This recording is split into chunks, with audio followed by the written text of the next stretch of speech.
Have you ever wondered why doctors are concerned with high-fat diets and cholesterol levels such as LDL? Well, I'm going to talk to you today about atherosclerosis and why it's important. My name is Jessica Granger, and I'm with the University of Texas Arlington School of Nursing.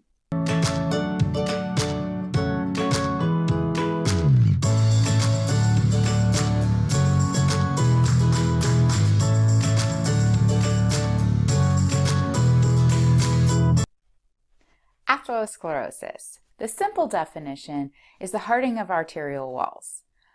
But what exactly happens to form that hardening? First, let me remind you that the normal blood vessel in a healthy individual has 3 layers and is open with no obstruction that allows blood to flow freely through it. Like that.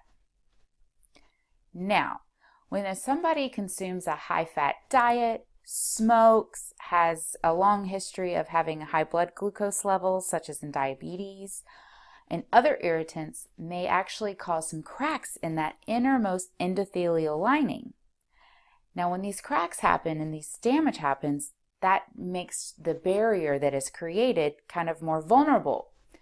So LDL molecules that are freely floating throughout the bloodstream can then enter into that innermost layer of the blood vessel wall, the tunica intima.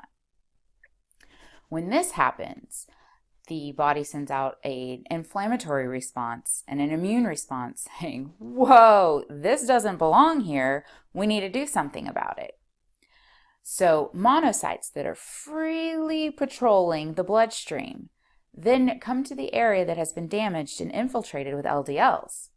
They then morph into macrophages and start eating up the LDLs in an attempt to get rid of them.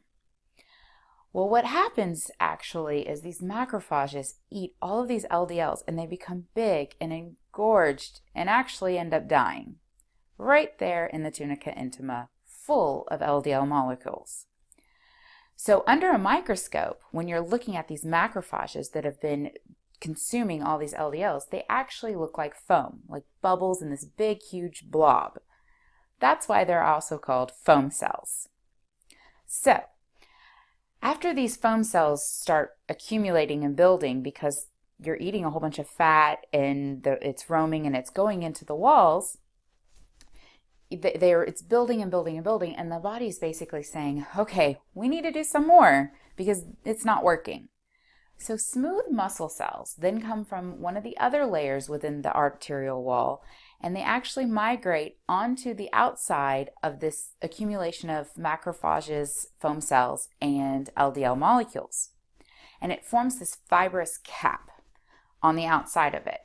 Now what this does is it's there kind of like an acts like a scab to this building hardening area. Now the fibrous cap with the huge foam cells and the LDL molecules, that is what we all know as plaque. Now this plaque actually is thick and hard, thus the hardening of arterial walls. So why does this affect you and me? Why should I care if I develop this plaque? Well, to put it simply, as this plaque is building, it's actually narrowing your arteries' lumens, and it's causing an obstruction and flow to your vital organs and tissues, and oxygen can't get there. When oxygen can't get to a tissue, what happens? It can die. So one of the other things that happens with the development of arteriosclerosis is that when the plaque builds up, that fibrous cap can actually erode away.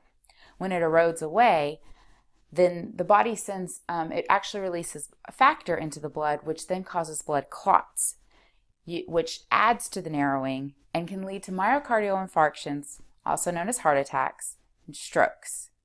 It's very important that you are able to educate your patients about eating a low-fat diet and increase your exercise, as those are both ways of lowering your LDL levels that won't lead to bad things such as MIs and strokes. My name is Jessica Granger, and I am with the University of Texas Arlington School of Nursing. Thanks.